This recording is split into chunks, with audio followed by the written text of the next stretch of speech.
Have you seen this video? Inside, we found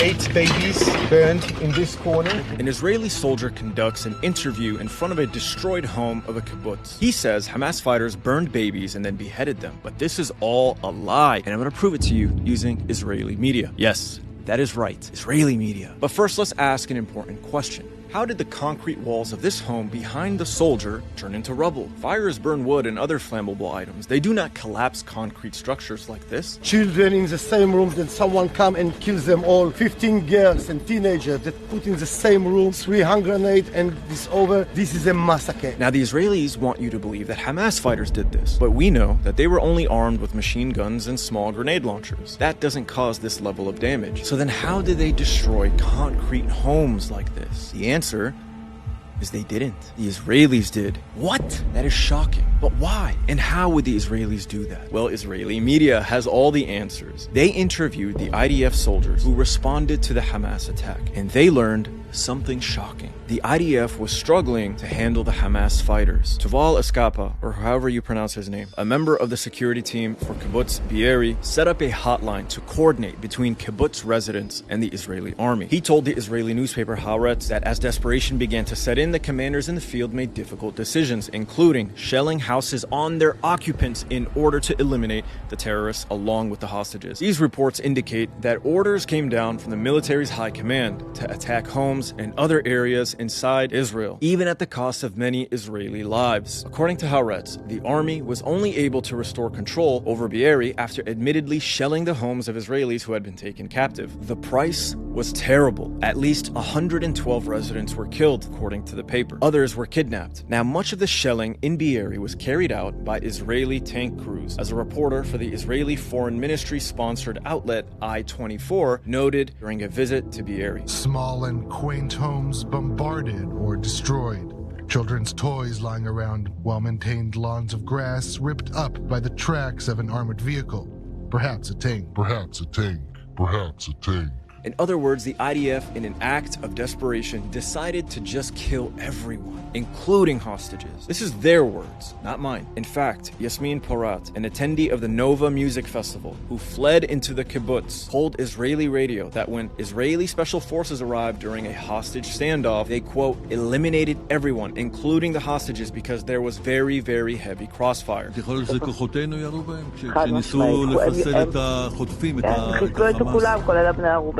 כי היה שם חילופי ירי מאוד מאוד קשים, חילופי אש מטורפים, אפילו 2 פקדים של טנק שירו לתוך הבית, שזה בית קיבוצי קטן, זה לא איזה, רואים את זה בחדשות. She goes on to describe how Hamas militants tied her partner's hands behind his back. She saw her partner lying on the ground, still alive. She went on to say that Israeli security forces killed him and other hostages as they opened fire on the remaining militants inside, including with tank shells. ובן הזוג שלך שהיה איתך? נהרג. הוא גם נהרג. כן, כולם נהרגו שם. This is why you see large bits of shrapnel and bullet holes in the walls of destroyed kibbutz homes. It's why you see homes turn into rubble.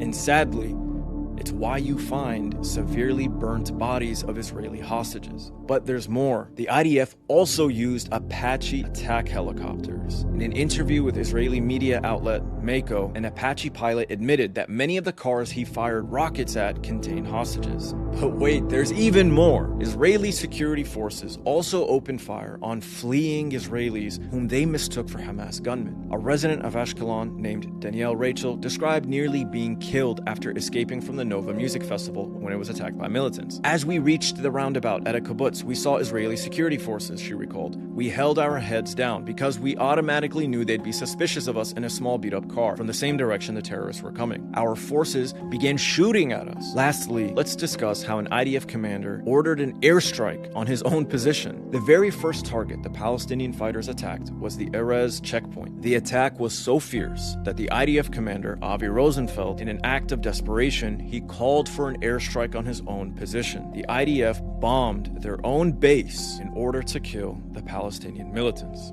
So what should we take from all this? Do we absolve Hamas of their actions on October 7th? Of course not. None of this would have happened had they not attacked. Now, whether or not they have the right to resist occupation and apartheid with the use of force is a topic for another video. But the point of this video is to highlight how the IDF's poor response and performance led to the deaths of their own people. As several Israeli hostages have already made clear, the Palestinian militants were kind to them despite the aggression. And as the Nova survivor Yasmin Porat put it, she believes the militants didn't want to kill them. She believes their goal was to take them back to Gaza as hostages. The entire point of the attack seems to be the capturing of Israelis as hostages in order to trade them for thousands of Palestinian political prisoners. And in the chaos that ensued, many people lost their lives. Now, some people say, who cares how it went down? People died. Babies died. Is that not awful? Well, of course it is. But the reason we have to cut through Israeli propaganda is because it's being used to justify acts of genocide in Gaza.